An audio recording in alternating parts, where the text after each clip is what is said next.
ফেরাউনের একজন দাসী ছিল, দাসী ঈমান নসিব হয়ে গেছে, আল্লাহ তাআলার প্রতি বিশ্বাস স্থাপন করে ফেলছে। এই দাসীর ঈমানের খবর ফেরাউনের কাছে চলে গেল। ফেরাউন জেনে গেল ফেরাউনের দাসীটা ঈমানদার হয়ে গেছে। কোন মানুষ যদি চিন্তা করে তার ঈমান যদি না থাকে কিয়ামতে জান্নাত নসিব তার হবে না। ঈমান আগে ঠিক করতে হবে।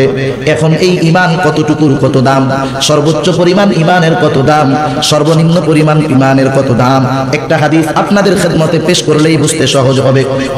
আল্লাহর নবী বলেন, যে ব্যক্তি বলেছে মুখে লা ইলাহা ইল্লাল্লাহ আর তার অন্তরের ভিতরে জবের দানা পরিমাণ কল্যাণ নিহিত আছে, অর্থাৎ ঈমান আছে, আল্লাহর নবী বলেন এই জবের দানা পরিমাণ ঈমানের এত দাম, এত দাম, আল্লাহ রাব্বুল আলামিন এতটুকু ঈমানের বদৌলতে সে যদি জাহান্নামীও হয় একটা সময় আল্লাহ তাআলা তাকে জান্নাত দিয়ে দিবে।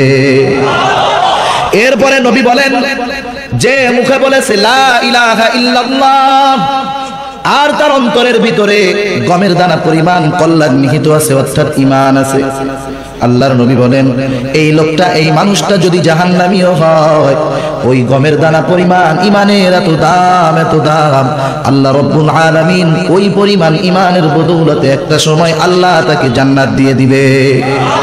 তারপরে আমার আপনার নবী বলেন, যে মুখে বলেছে লা ইলাহা ইল্লাল্লাহ আর তার অন্তরের ভিতরে অনুপরিমাণ কল্যাণ নিহিত আছে, অনুপরিমাণ ঈমান আছে।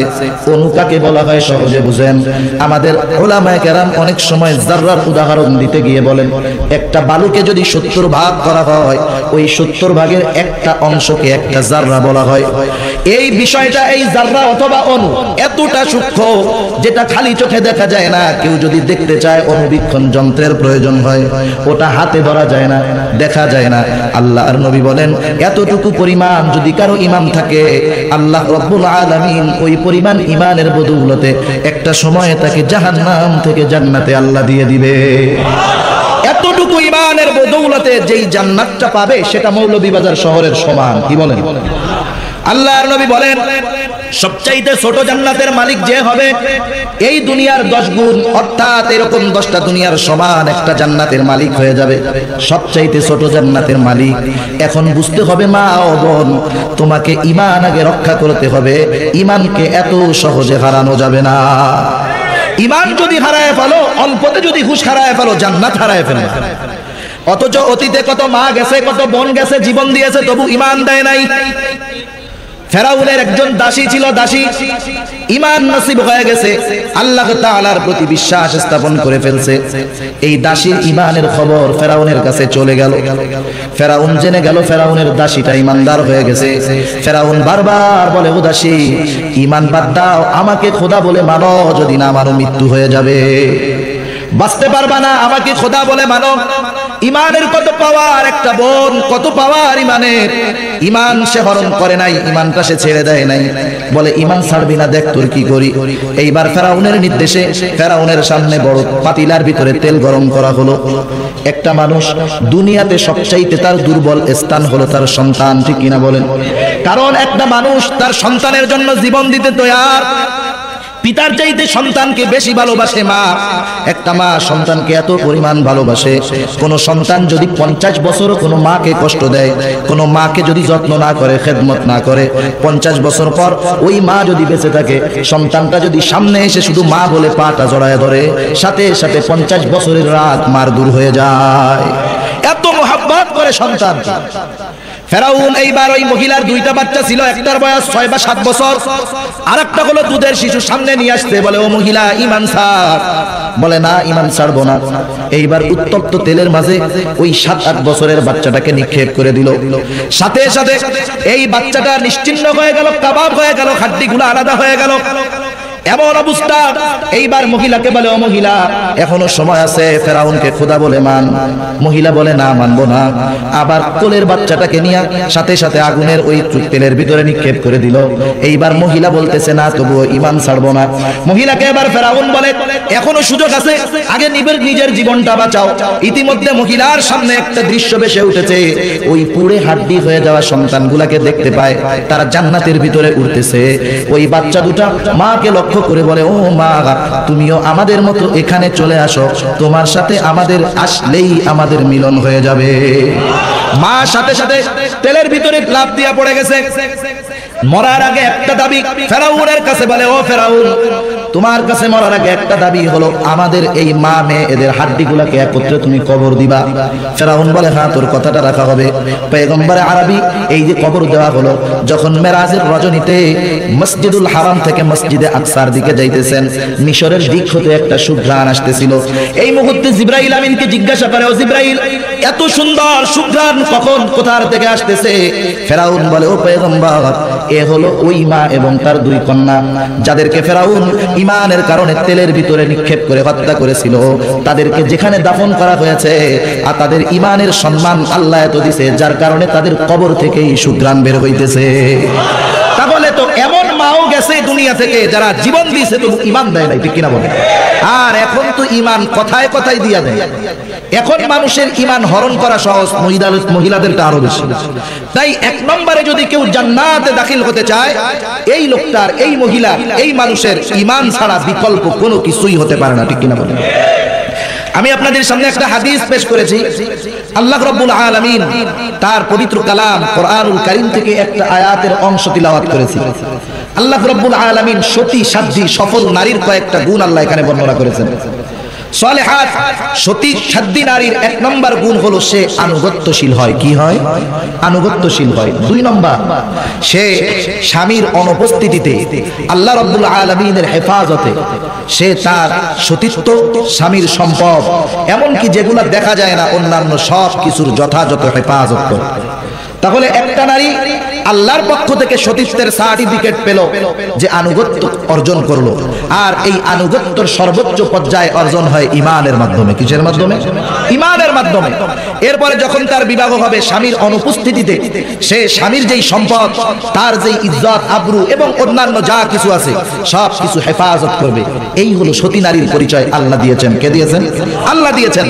অপর দিক দিয়ে আমার আপনার নবী বলেন, কোন মেয়ে যখন, নারী যখন 5 ওয়াক্ত নামাজ পড়বে, কয় ওয়াক্ত নামাজ? 5 ওয়াক্ত নামাজ। রমজান মাসের রোজা, স্বামীর খেদমত, অর্থাৎ স্বামীর কথা অনুযায়ী চলবে, স্বামীর আনুগত্য করবে এবং এই মেয়েটা নিজের ইজ্জতকে হেফাজত করবে। আল্লাহর নবী বলেন, সে জান্নাতের যে দরজা খুশি সেই দরজা দিয়া জান্নাতে প্রবেশ করবে। সুবহানাল্লাহ। এখন এই বিষয়গুলা বলতে যত সহজ, আমল করার হিম্মতের প্রয়োজন, ঠিক কিনা ভাই? বলতে সহজ, কিন্তু আমলটা এত সহজ নয়। কারণ একটা মানুষের জীবনে স্টেপ থাকে কয়েকটা। একটা সময় সে থাকে নাবালেগ, এক সময় সে হয় কিশোর অথবা কিশোরী, একটা সময় হয় যুবক অথবা যুবতী, একটা সময় পৌরত্বে পদার্পণ করে, আর একটা সময় বৃদ্ধ হয়, আর একটা সময় লাশ হয়ে কবরে চলে যায়। প্রতিটা সময় এক একটা নারীর কিছু দায়িত্ব আছে। সে যখন শৈশবে থাকবে তখন তার সবকিছুর হেফাজতের দায়িত্ব তার অভিভাবকের। যখন কিশোরী থাকবে তখন তার রক্ষণাবেক্ষণ, হেফাজতের দায়িত্ব এটাও অভিভাবকের। কারণ এখন তো যৌবন হওয়ার বয়স সরকার নির্ধারণ করে, আল্লাহ যেটা বলছে সেটা নাই, ঠিক কিনা বলেন? সরকার নির্ধারণ করে দিছে যৌবন নাকি 18 বছরের আগে যুবক যুবতী হয় না।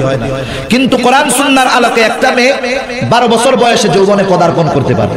আর সায়েন্স তো বলে আরো আজীব কথা, আমাদের এলাকায় বা আপনাদের এলাকায় এখন আছে কিনা জানি না, এখন তো সবাই চাষের ধান খায়, আমাদের এলাকায় ইরি ধান বলে, ইরি ধান। আর আগে জমিনে ধান লাগায় আসতো, অটোমেটিক হইতো। আমাদের এলাকায় বলে দীঘা ধান, লাল লাল চাউল। ইরি এটা হলো হাইব্রিড জাত।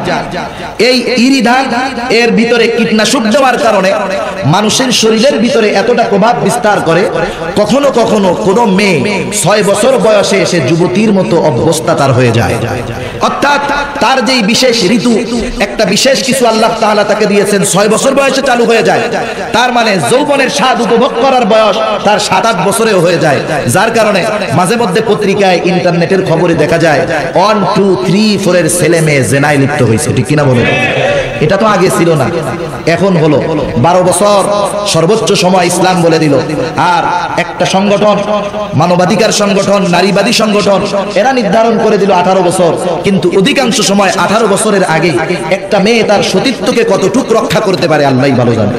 আল্লাহ হেফাজত করুক, সকলে বলি আমিন। তাই প্রত্যেকটা বয়সের সময় এক একটা নারীর এক একটা বয়সে যখন আসবে, সে যখন যৌবনে পদার্পণ করবে, তার উপরে দায়িত্ব হলো তার যৌবনকে হেফাজত করা। কি করা? হেফাজত করা। এমন ভাবে না চলা, এমন ভাবে চলাফেরা না করা যাতে তার উপরে কেউ আকৃষ্ট হয়ে তাকে টিজিং করতে পারে। কিন্তু সমাজের পরিস্থিতিটা কেমন? একদল নারীবাদী মানুষ, এদের সংখ্যা খুবই কম, 100-200 হবে কিনা সন্দেহ। এই নারীবাদী মানুষগুলা আর কিছু নারী, যেই নারীগুলা স্বামীর সংসার করতে পারে নাই। বাংলাদেশে নারীবাদী সংগঠনের ঊর্ধ্বতন কর্মকর্তা আছে 20 থেকে 25 জন নারী। এদের প্রত্যেকের ব্যাপারে খোঁজ নিয়ে দেখা গেছে 3, 4, 5 স্বামীর সংসার করে টিকতে পারে নাই, লাস্টে তসলিমার কাছে মুড়ি দিয়েছে। সব ওই গ্রুপের লোক। এরা বাস্তবিক পক্ষে কোন নারীর ভালো চায় না, কোন নারীকে এরা নারীত্ব নিয়ে থাকতে দিতে চায় না। এরা চায় প্রত্যেকটা নারী আমাদের মতো অবাধে চলবে, দেশের ভিতরে জারজ সন্তান ভরে যাবে। ঠিক কিনা বলেন? অথচ উলামায়ে কেরাম এই বিষয়টার প্রতিহত করেন। তারা নারীদের ইজ্জত আবরুকে হেফাজত করতে বলেন। এই হাদিসের আলোকে আলোচনা করে আলোচনা শেষ করব। 1 নম্বরে নবী বললেন, যেই মেয়ে নারী 5 ওয়াক্ত নামাজ পড়বে, কয় ওয়াক্ত নামাজ? তার জন্য তাহাজ্জুদ আওয়াবিন নিশরাত পড়ার কথা। কারণ একটা সন্তান, একটা মা একটা সন্তানকে লালন পালন করবে, কত কষ্ট। এর জন্য এত নফল ইবাদতের প্রয়োজন নাই, সুযোগ হলে করবে। কিন্তু একটা নারীর খেয়াল রাখতে হবে, যত ব্যস্ততা থাক, যত প্রয়োজন থাক, কিন্তু এই 5 ওয়াক্ত নামাজ কখনো নারী বাদ দিতে পারবে না। দ্বিতীয় দায়িত্ব হলো রমজান মাসের রোজা রাখবে। রোজা 30টা রোজা যথাযথভাবে রাখবে। আমাদের দেশের পরিস্থিতিটা হলো এমন, রোজা ঠিকই রাখে কিন্তু টাইম পাস করানোর জন্য স্টার জলসা, স্টার প্লাস। রোজা ঠিকই রাখে, টাইম পাস করানোর জন্য 3 মহিলা এক জায়গা হয়ে দুনিয়ার সব খবরকে হাজির করে আনে। গীবত, পরনিন্দা সব চলে, আবার রোজাও আছে। একদল সুফি সাহেব আছে এরকম পুরুষ মানুষ, সরকারি অফিসের ভিতরে চাকরি করে, অফিস টাইমে অফিসে গেছে, ফাইলে সিগনেচার করানোর প্রয়োজন। এখন একজনে সিগনেচার করাইতে আসছে, টাকা ছাড়া তো আর সিগনেচার হবে না। স্যারকে এবার হাদিয়াটা টেবিলের উপর দিক দিয়ে দিতে গেছে। স্যারে বলে, কি কাম করো? রোজা রাখছি, রোজার মাস, ওই টাকা হাতে ধরা যাবে না, তুমি একটু ড্রয়ারে দিয়ে দাও। এমন হাজি সাহেব কেমন জানি লুঙ্গি খুলে মাথায় পাগড়ি বাঁধছে। তুমি রোজার মাস, রোজা আছো, গোনার কাজ ঘুষের টাকা হাতে ধরবে না, কিন্তু টেবিলের ড্রয়ারের ভিতরে রেখে দিতে বলতে। এরকম অনেক মা আছে, রোজার মাস রোজা রাখছে, কিন্তু এই সময়টাকে অতিবাহিত করতেছে গোনার ভিতরে, গীবতের ভিতরে, পরনিন্দার ভিতরে। রমজান মাস, এই রোজার অর্থই হলো আল ইমসাকু আনিশ শাই, কিছু বিষয় থেকে বিরত থাকা। এক কথায় আল্লাহ রাব্বুল আলামিন যেই বিষয়গুলো নিষেধ করেছেন, এটা সহ যত গুনাহ আছে সব গুনার থেকে বিরত থাকা। ঠিক কিনা বলেন? তাহলে আমার আপনার রোজা কি হলো? মা, আজকে স্টার জলসা, স্টার প্লাস পত্রিকায় মাঝে মধ্যে খবর আসে, এগুলো আজকে সন্তানদেরকে মা থেকে দূরে সরায় দিতেছে। আজকে পরিবারের ভিতরে কলহ সৃষ্টি করে দিতেছে। যেই বিষয়টা আমার পারিবারিক শান্তিকে নষ্ট করে দেয়, যেই বিষয়টা স্বামী স্ত্রীর মাঝে মোহাব্বত নষ্ট করে দেয়, যেই বিষয়টা স্ত্রী মা সন্তানের ভিতরে মোহাব্বত দূর করে দেয়, একজন সচেতন মা সেই সমস্ত জিনিস ঘরে রাখতে পারে না। ঠিক কিনা বলে? তাহলে সে শান্তি চায় না, জান্নাত চায় না। অথচ জান্নাত যদি চায়, তাকে কি করতে হবে? আল্লাহর নবী এর পরে বলে, তার সতীত্বকে হেফাজত করতে হবে, তার ইজ্জত আবরুকে হেফাজত করতে হবে, এমন ভাবে চলতে হবে যাতে করে তাকে কেউ ইফতিজিং করার সুযোগ না পায়। সেই সুযোগটা তাকে দেওয়া যাবে না, মানুষকে সেই সুযোগ দেওয়া যাবে না। কিন্তু আজকে আমাদের পরিস্থিতি কি হলো? পুরুষ মানুষ হাঁটলে ঘামের গন্ধ হয়, মেয়ে একটা হেঁটে গেলে আধা ঘন্টা পারফিউমের গন্ধ থাকে। আপনাদের এলাকায় তো লন্ডনে পারফিউম ভরা, আমাদের গ্রামে এতটা তো নাই ভাই। অথচ আল্লাহর নবী এবং তার সাহাবী, তাদের যেই তাকওয়া, এর উপরে তাকওয়া দুনিয়ার কোনো মানুষের হবে না। পয়গম্বর আরবীর ঘরে একদিন আসমা বিনতে আবু বকর রাদিয়াল্লাহু তাআলা আনহা আসলেন। আয়েশা সিদ্দিকা রাদিয়াল্লাহু তাআলা আনহার বোন। আল্লাহর নবী হুজরার বাহির থেকে সুগন্ধির ঘ্রাণ পেলেন, জানতে পারলেন আয়েশার বোন এসেছে ঘরে।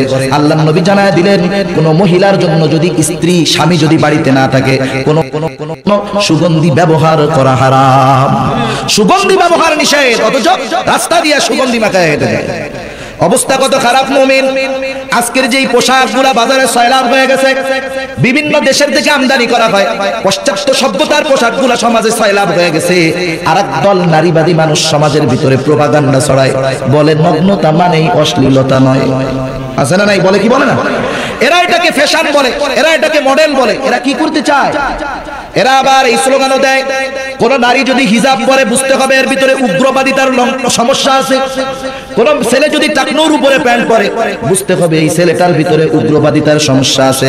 এরা কি বলতে চায়? এরা চায় বাংলাদেশের সব নারীগুলাকে বেপরদায় আনতে, এরা চায় বাংলাদেশের সব নারীগুলাকে স্বামীর অবাধ্য বানাতে। আর যখন বারবার স্বামীর অবাধ্যতা করবে এদের মধ্যে বিবাহ থাকবে ফর্মালিটি অনুযায়ী। অনেক সময় অনেক স্বামী স্ত্রীকে ছেড়ে দিয়েও সংসার করে বেড়াবে। অনেক আছে, আপনি সভ্য সমাজের ভিতরের খবর যদি জানেন অবাক হয়ে যাবেন। স্বামী স্ত্রীর ভিতরে কোনো সম্পর্ক নাই, তালাক হয়ে গেছে, সন্তান আছে, সংসার করতেছে। যখন কোনো পার্টি অনুষ্ঠান বিবাহ অনুষ্ঠানে যায় দুজন পাশে পাশে দাঁড়ায় মুচকি হাসি দিয়ে ছবি তুলে আসে না নাই? অথচ এদের সম্পর্ক অবৈধ, সমাজে সম্মান চলে যাবে তাই প্রকাশ করে না। এরা ভিতরে কি করে? ওই নারীর সম্পর্ক দেখা যাবে অপর এক পুরুষের সাথে, ওই পুরুষের সম্পর্ক অপর এক নারীর সাথে, দুজনে জেনার কারবারি চালায়া যাইতেছে। স্বামী জানে আমার স্ত্রী এক জেনাখোরনি, আর স্ত্রীও জানে যে আমার স্বামী এক জেনাখোর। সমাজ জানে এরা স্বামী স্ত্রী, আছে না নাই? এর একমাত্র কারণ হলো পর্দা। মা ও বোন, তুমি পর্দা ছাড়া চলতেছো, মনে রেখো এটা তোমার আমার জন্য কাল হয়ে দাঁড়াইতেছে। অথচ এই পর্দাবিহীন, পর্দা লঙ্ঘন করাটা সমাজে অনেকে গুনাই মনে করে না। অনেকে তো এমনটা মনে করে যে আমার ছোট ভাই, এর সামনে যাওয়া অসুবিধা কি?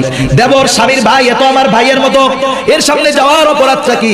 অথচ আল্লাহর নবীকে যখন দেওর সম্পর্কে জিজ্ঞাসা করা হলো, আল্লাহর নবী বললেন আল হামু কাল মাউত, দেওর হলো মৃত্যুর মতো, সুতরাং দেওর থেকে তোমরা সাবধান থাকবা। আবার পরিস্থিতি এরকম, দেওয়ার সারা কত জনের সাথে সম্পর্ক আছে, ঠিক কিনা বলেন? অথচ নারী এর গলার কণ্ঠস্বরটাও সতর হওয়ার কথা ছিল। একটা নারীকে যখন বাহির থেকে অপরিচিত একজন মোবাইল করবে, এই নারীর যদি অপরিচিত হয়, এই নারীর কণ্ঠ হবে কর্কশ ভাষায়, ঠিক কিনা? অথচ দেখা যায় বাহির থেকে যদি ফোন আসে, একটু আগে স্বামী ফোন দিছে অফিস থেকে, কি রান্না করছো, সাথে সাথে জবাব যা আছে তাই রান্না করছি, এসে মনে চলে খাও, মেলে যাও, হোটেল থেকে খেয়ে নিও, বলে কি বলে না? অথচ স্বামীর সাথে তার ব্যবহারটা কেমন হওয়ার দরকার ছিল? রং নম্বর থেকে ফোন আসছে, হ্যালো আসসালামু আলাইকুম, সালামের স্টাইল আছে না নাই বলেন?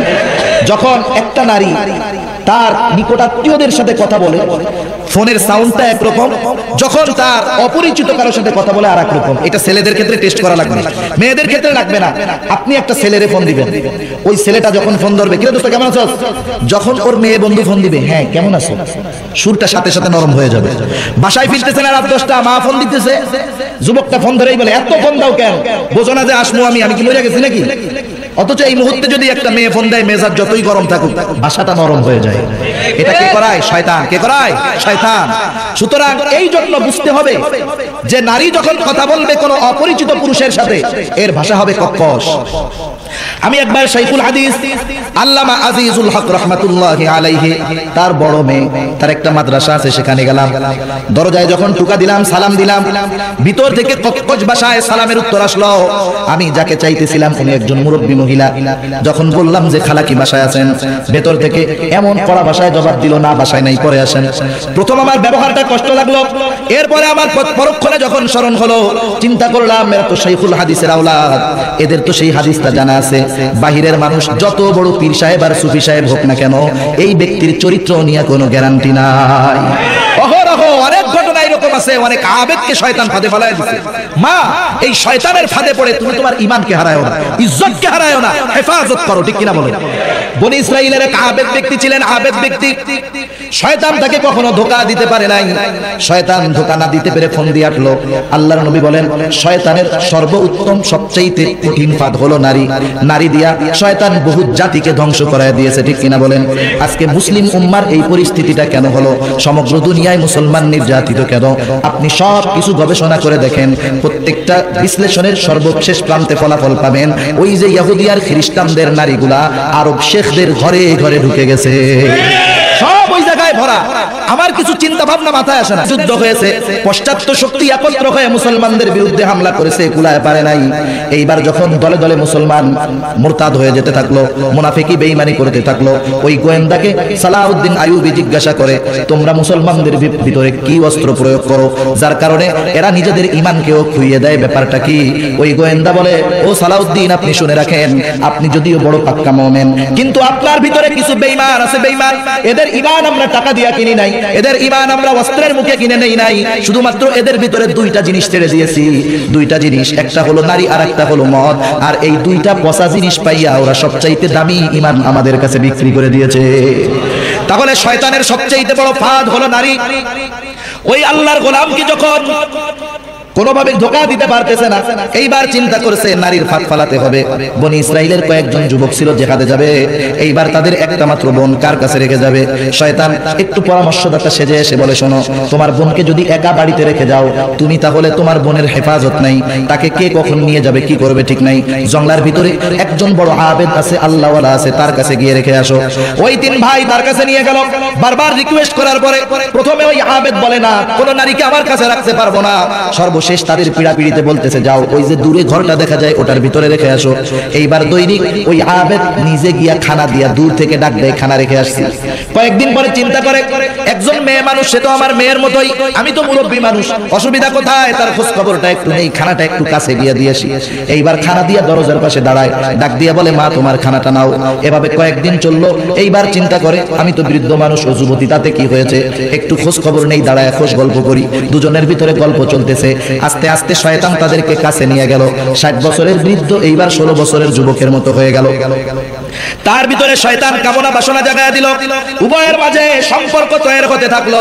আল্লাহর নবী তাই বলেন, যখন কোথাও বেগানা নারী পুরুষ এরকম দুইজন থাকে, তৃতীয় পক্ষ হিসাবে মিস্টার ইবলিস উপস্থিত হয়ে যায়। আর ইবলিস উপস্থিত হয়ে চেষ্টা করে এই দুজনের মধ্যে সর্বোচ্চ গুনাহ সংগঠিত করানোর। এইবার ওই বৃদ্ধের সাথে মহিলাটার জেনা হয়ে গেল। এইবার ওই মেয়েটাও গর্ভবতী হয়ে গেল।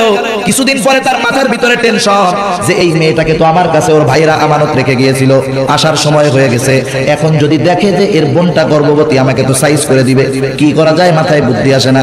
এইবার শয়তান পরামর্শদাতা হিসেবে হাজির, উপস্থিত হয়ে বলে, ও আল্লাহর বান্দা, তুমি যদি বাঁচতে চাও আমার পরামর্শটা শুনো। যদি তুমি জানটাকে বাঁচাতে চাও, কি করতে হবে, একটা কাজ করো, তুমি একে হত্যা করে ফেলো, এই গাছের গোড়ায় পুঁতে রাখো, নিজের ইজ্জত এবং জানের ভয়ে। এইবার মহিলাটাকে মেরে ফেললো, বাচ্চাটাকেও মেরে ফেললো, লাশটাকে একটা গাছের গোড়ায় দাফন করা হলো। এইবার নির্ধারিত সময়ে ভাইরা উপস্থিত, বলে বোন কোথায়? বলে তোমার বোনটা তো চলে গেছে। এইবার ভাইরা ফিরে যেতে থাকলো, কারণ আল্লাহর ওলি মিথ্যা কথা বলতে পারে না। শয়তান ডাক দিয়া বলে, যেও না, যেও না, তোমার বোন চলে যায় নাই, এই লোকটা তোমার বোনের সাথে জেনা করেছে, তোমার বোন গর্ভবতী হয়েছে এবং তোমার বোনকে হত্যা করে সে ওই জমিনের ভিতরে পুঁতে রেখেছে। ধরা খেয়ে গেল। এইবার ইবলিস বলে, দেখ, এমন চাল দিয়েছি, দাবার গুটির এমন চাল দিয়েছি, দুনিয়ার শ্রেষ্ঠ 3টা গুনাহ তোকে দ্বারা করায় ফেলেছি। 1 নম্বর তোর দ্বারা জেনা করাইছি, 2 নম্বর তোকে মিথ্যা কথা বলাইছি, 3 নম্বর তোকে দিয়া হত্যার মতো নিকৃষ্ট কাজ করায় ফেলেছি।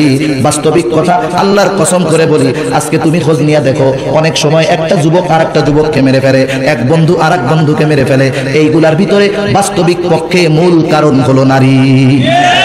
নাটোরের ঘটনা বলি, 2 বছর 3 বছর হয়েছে, একই ক্লাসে পড়ে 2 জন বন্ধু, কত মোহাব্বত। এই 2 বন্ধুই একটা মেয়েকে পছন্দ করে। সেই এলাকার পাশে প্রোগ্রাম ছিল, একজন মানুষ যার সন্তানটাকে মারা হয়েছে সে উপস্থিত ছিল। এমন অবস্থা, 2 বন্ধু এইবার একটা মেয়েকেই পছন্দ করে। 2 বন্ধুর ভিতরে দ্বন্দ্ব হয়ে গেল। একটা নারী, তার জন্য 2 বন্ধুর ভিতরে বন্ধুত্ব নষ্ট হয়ে গেল। যেই বন্ধুটা একটু শৃঙ্খল, আর এক বন্ধুকে দাওয়াত দিয়ে রাতের বেলা একটা জায়গায় নিয়ে গেল, পিটায়া হত্যা করেছে। পিটায়া রিমান্ডে ধরা পড়ার পরে সত্য কথাগুলো বলেছে। প্রথম তাকে পিটিয়ে হত্যা করেছে, যেখানে হত্যা করেছে লাশটা দূরে নিয়ে সরায় রাখতে হবে। কি করবে? ওই বন্ধুর সাথে আরেক বন্ধু, মৃত বন্ধুটাকে মোটরসাইকেলের মধ্যে বসাইছে, সামনে একজন মোটরসাইকেল চালাইতেছে, আরেকজন পিছে বসা, চাপ দিয়া ওই বন্ধুর লাশটাকে নিয়ে নির্জন একটা এলাকায় চলে গেছে, পেট্রোল ঢেলে আগুন ধরায় পুড়ায় দিয়েছে। অনেকদিন পরে যখন খোঁজ পাওয়া গেল, তদন্ত হলো, দেখা গেল প্রেম ঘটিত কারণে এই জঘন্য হত্যা হয়েছে। এটাই তো চলতেছে আজকে সমাজে। আজকে কয়েকদিন আগে দেখলাম ক্লাস 9-এর একটা মেয়ে আত্মহত্যা করেছে। কারণ কি? প্রেম করেছে, ওই যুবক তার সতীত্বকে নষ্ট করে দিছে। এইবার বলে তোর সাথে কোনো সম্পর্ক নাই, যা। মেয়েটা আত্মহত্যা করছে, কারণ মেয়ে জানে যে এই সতীত্ব একটা নারীর সবচাইতে বড় সম্পদ। ঠিক কিনা বলেন? একটা নারীর সতীত্ব সবচাইতে বড় সম্পদ। কিন্তু আফসোস, আজকে এই দামি সম্পদের হেফাজত মা বোনদেরকে যদি হুজুরেরা করতে বলে, তাহলে মনে করে যে হুজুররা মনে হয় এক দুশমন। ঠিক কিনা বলেন? অথচ আমরা তাদের হেফাজত সংরক্ষণের কথা বলি, কোনো সময় তো খারাপ চাই না। যাই হোক, তাহলে একটা নারী, সে 3 নম্বর দায়িত্ব হলো সে তার সতীত্বকে হেফাজত করবে। 4 নম্বর দায়িত্ব, এই যুবতী মেয়েটার যখন বিবাহ হবে, তার একটা স্বামী হবে, তার এই স্বামীর আনুগত্য হবে। এক কথায় স্বামী যা বলবে সে তাই করবে। স্বামীর সাথে কখনো খারাপ আচরণ করবে না। স্বামীকে কখনো গালি দিবে না যদি স্বামী খারাপ হয়, বদদিন হয়। স্বামীকে বারবার নসিহত করবে যদি স্বামী খারাপ হয়। ও দুনিয়ার মা ও বোন, একটা ঘটনা তোমাদের সামনে বলি। কোরআনুল কারীমে আল্লাহ রাব্বুল আলামিন যেই মহিলার কথা বর্ণনা করেছেন, আল্লাহ রাব্বুল আলামিনের নবী বলেন দুনিয়াতে অনেক পুরুষ কামালিয়াত অর্জন করেছে, কিন্তু নারীদের ভিতরে অনলি 4 জন নারী কামালিয়াত অর্জন করেছে। এর মধ্যে একজন হলো হযরতে মরিয়ম, 2 নম্বর খাদিজাতুল কুবরা রাদিয়াল্লাহু তাআলা আনহা, 3 নম্বর ফাতেমা খাতুনে জান্নাত ফাতেমা, 4 নম্বর ফেরাউনের স্ত্রী আসিয়া। দুনিয়াতে অনেক স্বামী একটু পরিশ্রম করে, যে রিকশা চালায়, রিকশা চালানো কষ্টের কাজ না? যে কৃষি কাজ করে একটু কষ্টের কাজ না? এই কাজটা করে যদি ঘরে আসে, আইসা দেখে যে খাবার নাই, একটু মেজাজ গরম হইতেই পারে, ঠিক কিনা বলেন? এমন তো নয় যে এই স্বামী আপনাকে একটু গরম কথা বললে আপনি তার প্রতিবাদ করবেন, এটা ভালো নয়। আপনি ফেরাউনের স্ত্রীর জীবনী যদি পড়ে থাকেন, ফেরাউনের স্ত্রী, এই ফেরাউনের মতো জালেম আর কেউ ছিল না। অথচ দেখেন স্বামী হিসাবে, স্ত্রী হিসাবে আসিয়া কোনোদিন ফেরাউনের উপরে গরম কথা বলে নাই।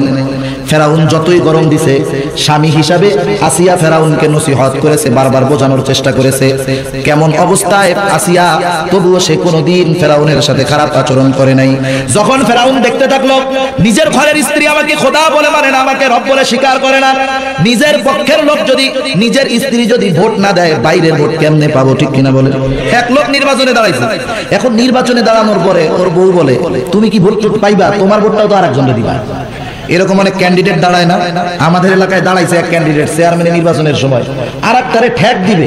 এই চেয়ারম্যান ক্যান্ডিডেট ভোট দিয়ে আইসা সে দাঁড়াইছে গোলাপ ফুল মার্কায়, তৎকালীন সময়ে মার্কা ছিল চেয়ার ছাতি মার্কা, ঠিক না? ও আইসা ছাতিতে মাইরা, অথচ ও গোলাপ ফুলের ক্যান্ডিডেট। এইবার স্ত্রী বলে তুমি যে দাঁড়াইবা ভোটে, তোমার ভোটটা একটু দিবা আরেকজনের, তুমি দাঁড়াইছো কেন? ভোটাভুটি শেষ, এক ভোট পাইছে। বাড়িতে আসার পরে স্ত্রীতে কলার ধরে কয় কও বউ আর একটা কই রাখছো, ভোট এটা কেমনে পাইলা? এমন অবস্থা। তাহলে স্ত্রীর সাথে, স্বামীর সাথে স্ত্রীর কেমন গরম ব্যবহার, এতটুকুতে এতটুকু। অথচ এর চাইতে অনেক জালেম স্বামীর চাইতে ফেরাউন কত বড় জালেম, এই হিসাব করে বর্ণনা করা যাবে না, ঠিক কিনা বলি? তাহলে ঘরের মানুষ যদি পক্ষে না থাকে, বাইরের মানুষ কেমনে পাবো? ঘরের শত্রু বড় শত্রু, ঘরে যদি বন্ধু না থাকে তাহলে কি হবে? স্ত্রী যদি খোদা না মানে, বাইরের মানুষ বলবে তুমি কেমন খোদা, তোমার বউই তোমারে খোদা কয় না। এইবার ফেরাউন বারবার আসিয়াকে বুঝায়, ও আসিয়া তুমি আমাকে খোদা বলে স্বীকার করো। ঈমান দীপ্তা মহিলা আসিয়া বলে না, তোমাকে খোদা বলে মানতে পারবো না, তুমি আমার স্বামী, তোমার সাথে বেয়াদবিও করব না। যখন বারবার কারা কষ্টের ভিতরে আবদ্ধ করা হলো, বারবার অত্যাচার করা হলো আসিয়াকে, আসিয়া এখনো বলে না তোমাকে আমি খোদা বলতে পারবো না। একটা পর্যায়ে চাবুক মারতে মারতে যখন প্রায় মরার মতো অবস্থা, তখনও কাছে গিয়া বলে আসিয়া এখনো যদি তোমার সুযোগ আছে তুমি বলো আমাকে খোদা বলে মানো, আমি তোমাকে হত্যা করব না। তাফসীরের ভিতরে কয়েক প্রকার বর্ণনা আসছে। একটা বর্ণনা আসছে আসিয়াকে হত্যা করার জন্য 4 হাত পায়ের ভিতরে মাটির উপরে পেরাক পোতা হলো, 4 হাত পা চারদিকে দিয়ে পেরাক পোতা হলো, ঘোষণা হলো উপর থেকে বড় একটা পাথর ফেলায় হত্যা করা হবে। আসিয়া তখনও ঈমান হারা হয় নাই, ফেরাউন কি খোদা বলে মানে নাই, স্বামীকেও অভিশাপ দেয় নাই। কথাটা বুঝবেন আমি কেন বলতেছি ঘটনাটা, কারণ আজকের সময় অনেক নারী আছে স্বামী একটু যদি ত্রুটি হয় স্বামীর সাথে খারাপ ব্যবহার করে, ঠিক কিনা বলেন? স্বামী যদি সম্পদের দিক থেকে স্ত্রীর চাইতে একটু গরিব হয়, সম্পদের খোটা দেয়, বেশি কথা বলে, অপমান করে, স্বামীকে বদদুয়া দেয়। আল্লাহর নবী তো সেই কথাই বলেছেন, আমি যখন মেরাজের রজনীতে জান্নাত জাহান্নাম পরিদর্শন করলাম, জাহান্নামের ভিতরে দেখতে পেলাম অধিকাংশ হলো নারী। কারণটা কি ইয়া রাসূলুল্লাহ? এক বর্ণনায় 2 কারণ, আর এক বর্ণনায় 1 কারণ। আল্লাহর নবী বলেন একটা কারণ হলো এই নারীরা বেশি বেশি অভিশাপ দেয়। একটু অপরাধ করেছে সন্তান, সাথে সাথে বলে তোর জানি মরা মুখ দেখি, বলে কি বলে না, আমি জানি তোর মরা মুখ দেখি না দেখি, আমি মরলে তুই আমার চেহারাটাও দেখতে আসবি না, এরকম বিভিন্ন প্রকারের লানত বর্ষণ করে। আর যেই হাদিসটা আল্লাহ রাব্বুল আলামিনের নবী একবার বলেছেন, এটাও হলো যা ওই 2 বার যেটা বলেছেন এর একটা অংশ হলো তা, এই মহিলাগুলা স্বামীর বেশি বেশি নাশুকুরি করে। একটা স্বামী সারাটা জীবন সবকিছু করছে, একদিন অপারগতা বশত কিছু দিতে পারে নাই, বলে তোমার ঘরে সংসার করে আমার জীবনটাই মাটি হয়ে গেছে, বলে কি বলে না? এই কারণে জাহান্নামী। অথচ দেখুন আপনার স্বামী যে আছে, ও মা ও বোন, আপনার স্বামী এত ফেরাউনের চাইতে বেশি মনে হয় জালেম না, জুলুম করে নাই, যদি করে থাকে ভিন্ন কথা। অথচ দেখুন ওই মৃত্যুর পূর্ব মুহূর্তে আসিয়া আপনাদের জন্য কি শিক্ষা রেখে গেছে, যে তাও সে তার জালেম স্বামীকে আল্লাহর পক্ষ থেকে অভিশাপ দেওয়ার কথা বলে নাই। বলে নাই আল্লাহ তুমি ফেরাউন ফেরাউনকে ধ্বংস করে দাও, ফেরাউনকে তুমি হত্যা করে দাও, বরং মরণের পূর্ব মুহূর্তে, জান যাওয়ার পূর্ব মুহূর্তে ও আল্লাহর কাছে যেই কথাগুলো বলেছে আল্লাহ রাব্বুল আলামিন পবিত্র কোরআনুল কারীমের ভিতরে সেই কথাগুলো আমাদেরকে জানায় দিবেন, এত সম্মান দিয়ে দিবেন। ফেরাউনের স্ত্রী আসিয়ার ঘটনাটা কোরআনে পড়লেই আমাদের সওয়াব হয়। এই মহিলা তখন বলতেছে রব্বি বিনিলি ইনদাকা বাইতান ফিল জান্নাহ, ও আমার রব, আমার স্বামী জুলুম করে অসুবিধা নাই, আমি মরণের জন্য তৈয়ার, তবু আমি ঈমান ছাড়বো না। মরণের পূর্ব মুহূর্তে আল্লাহ আপনার কাছে আমার চাওয়া হলো আপনি আপনার নিকটে জান্নাতের ভিতরে আমার জন্য একটা ঘর বানায়া দেন। আল্লাহ রাব্বুল আলামিনের কাছে ফরিয়াদ করতেছে এত কঠিন মুহূর্তে, এত বিপদের মুহূর্তে, তবু এক কথা বলে নাই আমার স্বামী ফেরাউনকে ধ্বংস করে দেন।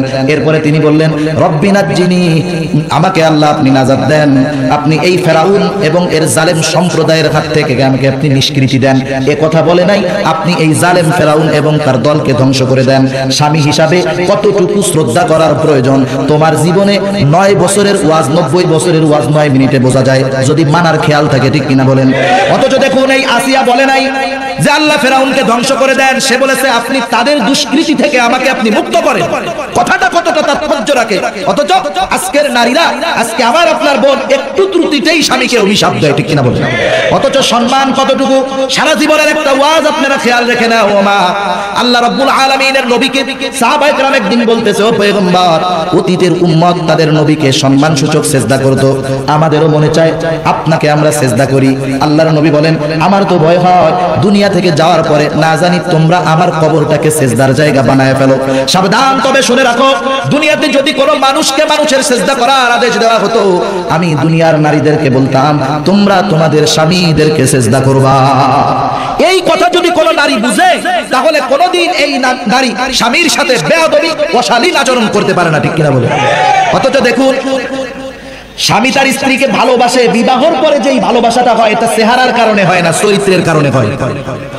বিবাহের আগে যুবক চামড়া দেখে খুশি হতে পারে, লাল চামড়া দেখে ফাল দিয়া পড়তে পারে, কিন্তু বিবাহের পরে এই লাল চামড়ার ক্ষতি যখন বুঝে তখন বলে না ওই কালামাইয়াটাই ভালো আছে, এর চরিত্রটাই ভালো ছিল। দেখেন, চিন্তা করেন, খাদিজাতুল কুবরা রাদিয়াল্লাহু তাআলা আনহা কামালিয়াত অর্জন করে নেওয়ার একজন মহিলা, আল্লাহর নবীর চাইতে 15 বছর বয়সে বড় ছিলেন, কিন্তু কি পরিমাণ মহব্বত আল্লাহর নবী করতেন। যখন আয়েশা সিদ্দিকা রাদিয়াল্লাহু তাআলা আনহার সাথে বিবাহ হলো, বারবার তিনি খাদিজাতুল কুবরার কথা বলতেন, খাদিজার বান্ধবীর বাড়িতে তিনি হাদিয়া পাঠাইতেন। আয়েশা সিদ্দিকা রাদিয়াল্লাহু তাআলা আনহা কিশোরী একজন মেয়ে, যুবতী একজন মেয়ে, খাদিজার কথা বারবার বলার কারণে একদিন তিনি বলে বসলেন ইয়া রাসূলুল্লাহ, আপনি ওই 65 বছরের বৃদ্ধা মহিলা খাদিজার ভিতরে কি এমন ছিল যা আমি আয়েশার ভিতরে নাই? রূপে গুণে জ্ঞানে কোন দিকটা দিয়ে আমার কমতি আছে আপনি একটু বলেন। আল্লাহর নবীর চেহারা মোবারক লাল হয়ে গেল। আল্লাহর নবী বলে ও আয়েশা, তুমি প্রথম শুনে রাখো, আজকেও যদি খাদিজা জীবিত থাকতো আমি স্ত্রী হিসাবে দ্বিতীয় কোনো মেয়েকে আমি গ্রহণ করতাম না। শুনে রাখো, তুমি তো আমার সুখের দিনের স্ত্রী, তুমি আমার কষ্ট দেখো নাই, আমি কত কষ্ট করেছি। আমি যখন মক্কা জীবনে আমার কেউ ছিল না, আমার সম্পদ ছিল না, আমার কোনো দেখার মতো কোনো টাকা পয়সা ছিল না, আমার বয়স তখন 25, কিন্তু এই মহিলা 40 বছরের এই বিদুষী মহিলা, সে একজন ধনাঢ্য মহিলা ছিল, সে আমাকে গ্রহণ করে সে আমাকে সম্পদওয়ালা বানায় দিছে। শুধু তাই নয়, আমি যখন তাকে আদেশ করেছি খাদিজা এই সম্পদগুলা সব তোমার দান করে দিতে হবে, কোনো কথা বলে নাই, আমার সন্তুষ্টির কারণে সম্পদগুলা দিয়া গরিবের হাল হতে থেকেছে। শুধু তাই নয়, শুনে রাখো, আমি যখন মক্কা জীবনে তাওহীদের আহ্বান মানুষকে করতাম, রিসালাতের দিকে যখন মানুষকে আহ্বান করতাম, আখিরাতের কথা যখন মানুষের কাছে বলতাম, কাছের মানুষগুলো আমার দুশমন হয়ে গেল। যেই আবু জেহেল উতবা সাহেবা আমাকে আল আমিন বলেছিল, এরা আমার দুশমন হয়ে গেল। আমি যখন গভীর রাতে দিনই কাজ করে রাতের বেলায় যখন আমি বাড়িতে ফিরতাম, এমন একটা দিনও হয় নাই দরজায় এসে 2টা টোকা দেওয়া লাগে নাই, দরজায় এসে আসতে বলে খাদিজা ডাক দেওয়ার সাথে সাথে দরজাটা খুলে দিয়েছে। আমি বলতাম ও খাদিজা তুমি কি ঘুমাও নাই? খাদিজা তখন বলতো ইয়া রাসূলুল্লাহ, আপনি দিনের কাজে বাহিরে আছেন, আমি খাদিজায় চিন্তিত আছি, আমি খাদিজা আপনি বাহিরে আমার থেকে দূরে, আমি খাদিজার চোখে কেমন করে ঘুম আসতে পারে? আর আজকের নারীরা কইছে স্বামী বাড়ির থেকে গেলে ঘুমাইতে বড় আরাম, ঠিক কিনা বলে? এক মহিলা তার স্বামী বলছে যে আমি ঢাকা যাইতেছি, রাত 12:30টার গাড়ি, 2-3 দিন পরে ফিরবো, ঘটনাক্রমে গাড়ি মিস। এইবার বসে টসে তাইকা 3টার সময় যায় দরজায় টোকা দিছে, এই উঠো উঠো উঠো উঠো, ঘুম ভাঙছে, মেজাজ গরম, তোমার জ্বালায় আর হয় না, বললো না ঢাকা যাইবা, যাও নাই কেন? বলে কি বলে না, যাও নাই কেন? তার মানে বোঝা গেল আপনি আমি বাড়ি ফেরাই সে নারাজ হয়ে গেছে। অথচ শুকর আদায় করার দরকার ছিল যে না, আমার স্বামীকে বাইরে যাইতে হয় নাই, আমার কাছে ফিরে আসছে। কি আদর্শ আমাদেরকে নবী শিখাইছেন, নবী পত্নীগণ শিক্ষা দিয়েছেন। আর আজকে আমাদের মা বোনদের আদর্শ কোথায় চলে গেল? তাই অনুরোধ থাকবে আপনাদের কাছে, আপনারা এই চারটি বিষয়ের উপরে আমল করেন। 1 নম্বর 5 ওয়াক্ত নামাজ যথাযথভাবে পড়েন। 2 নম্বর রমজান মাস আসলে রোজার মতো রোজা রাখেন, খালি না খাইয়া থাকার দরকার নাই, গুনাহগুলো ছাড়েন। নামাজ পড়বেন, শুধু ঘরের ভিতরের থেকে গুনার সামানগুলো বের করে দেন। আপনার ইজ্জত আবরুকে হেফাজত করেন। বাহিরে বের হলে পর্দা সহকারে বের হন। আপনি পর্দা করবেন, দুনিয়া এবং আখিরাত উভয় জাহানে আল্লাহ সম্মান বাড়ায় দিবে, ঠিক কিনা বলেন? কারণ যেই মহিলা পর্দা করে চলে এই মহিলাকে সকলে সম্মান করে, ঠিক কিনা? আর বাস্তবতা তো এমন, যেই জিনিসটার দাম বেশি সেই জিনিসটা হেফাজতে রাখতে হয় বেশি। স্বর্ণ এই জিনিসগুলা কেউ কি এই মৌলভীবাজার চৌরাস্তার উপরে রেখে দিবে নাকি?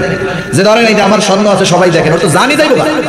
তাহলে বুঝতে হবে আপনাকে, আপনি একটা দামি জিনিস, কারণ আপনি মা, আপনার থেকেই তো কুতুবউদ্দিন বখতিয়ার কাকি আসছে, আপনার থেকেই তো সুলতান সালাউদ্দিন আইয়ুবীর জন্ম হয়েছে, আপনার থেকেই তো রশিদুর রহমান ফারুক হয়েছে, আপনার থেকেই তো তাফাজ্জুল হক হবিগঞ্জি হয়েছে, ঠিক কিনা বলেন? আজকে যদি সব ঠিক হয়, আপনি ওই রকম জগৎ বিখ্যাত আল্লাহওয়ালাদের মা হতে পারবেন, দুনিয়া আখিরাত আপনার সফল হয়ে যাবে।